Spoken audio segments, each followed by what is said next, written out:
So, ikaw ay father ka, no? Father. Ang anak mo ay ilan? Bali, 4 po sa ngayon. 4. Pero kanina napag-usapan natin na kasamaang palad, yung panganay mo, ang pangalan ay Janine Saira. Janelle. Opo. Janine Saira. Janelle Saira. Opo. Anong nangyari dun sa anak mo? Namatay po siya after 4 months. Nung time po na yun, papasok ako ng trabaho, tumatawa pa siya sa akin. Tapos mga bandang lagpas ng tanghali, tumawag ang kapatid ko. Namatay po yung anak ko. Nagulat po ako. Kaya sabi ko, hindi po kakaiba po yung mga ganong sakit. Hindi lang po gaano nabibigyan ng pansin po. Kasi tumatawa pa siya sa akin eh. Ano bang sakit? Ang sakit niya po ay congenital adrenal hyperplasia. Hindi po siya nakakagawa ng hormones na cortisol, kaya kailangan po ng gamot bilang kapalit. At lifetime po ang gamutan po nun. Kapag hindi nagamot, anong mangyayari? Kapag hindi po siya nagamot, babagsak po, lalagnat, magsusuka, ikamamatay po ng bata. Kahit nga po may gamot, nagkaka-adrenal crisis pa rin po sila kung tawagin. Okay. Nung ikaw ay nasa stage, ang sinabi mo, ang nangangailangan ng tulong ay yung anak mong si Carl. Opo. Tama ba? Opo. Oo. Bakit nung sobrang emotional ka, bumalik ka ba dun sa experience mo, dun sa iyong panganay? Ano bang pinagdadaanan mo? Kaya po ako naiyak kasi naalala lang yung 2008, nakita ko gano'ng kahirap noon, wala akong makausap. Tapos nagkaanak ulit ako, 2021, naulit ulit. Tapos kahit unang admit namin napakahirap, tatanggihan ka ng ospital, pupunta ka ng PCMC, National Children, tapos PGH, doon po kami admit. Alam mo yung meron na ng batas na para protektahan yung mga rare disease. Isa na po doon sa number 1 na listahan sa DOH, yung congenital adrenal hyperplasia. Tapos bakit patatanggihan? Tapos So pag tinatanggihan kayo, ano yung binibigyan na ng dahilan, Nelson?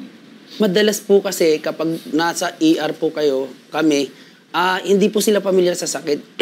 Bibira lang po kasi yung doktor sa ganun sa Pilipinas. So ngayon, hindi nila naiintindihan.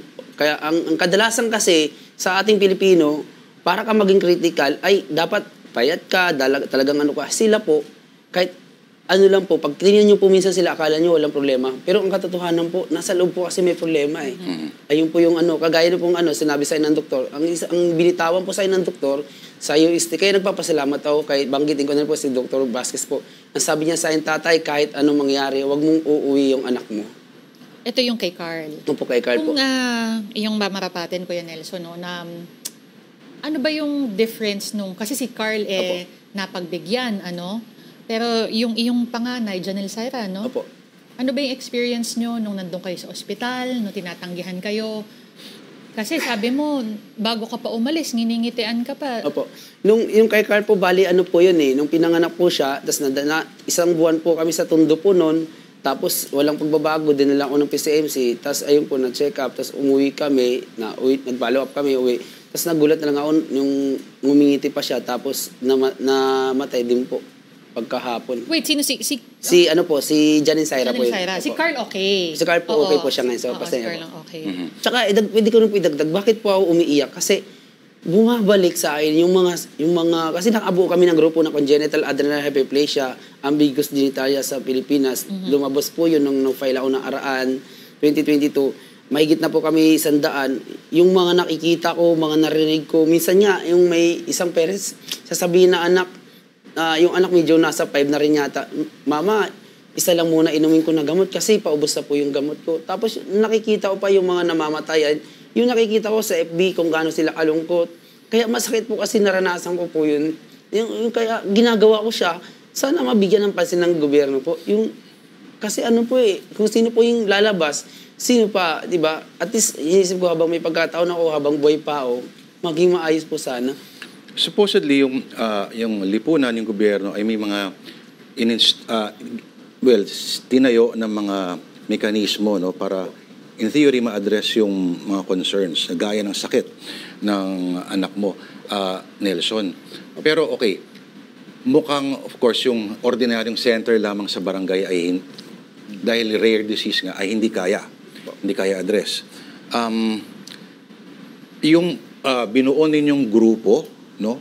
Ano ba supposedly ang agenda nitong grupong to? At ano supposedly yung para kayo ay nagsama-sama at ang mga parents ba nitong mga batang may sakit na very rare na ito ay kapareho mo rin, let's say, ng mga katayuan sa buhay o iba-iba rin ang economic profile niyo?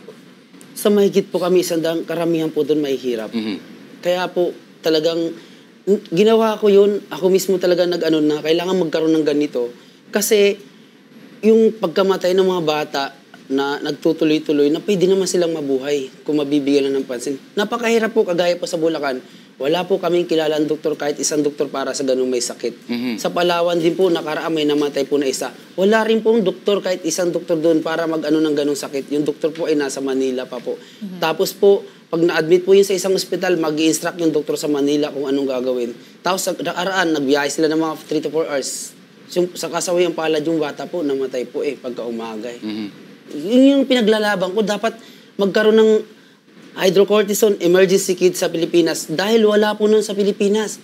Dapat, sa ibang bansa, ganun po yun. Tinuturuan kami magulang paano po mag-inject. Naging lifesaver po kasi talaga yun. Kumbaga, habang binabiyahe mo, may ini-inject na po. Parang gasolina siya. At least meron pa po siyang karga po.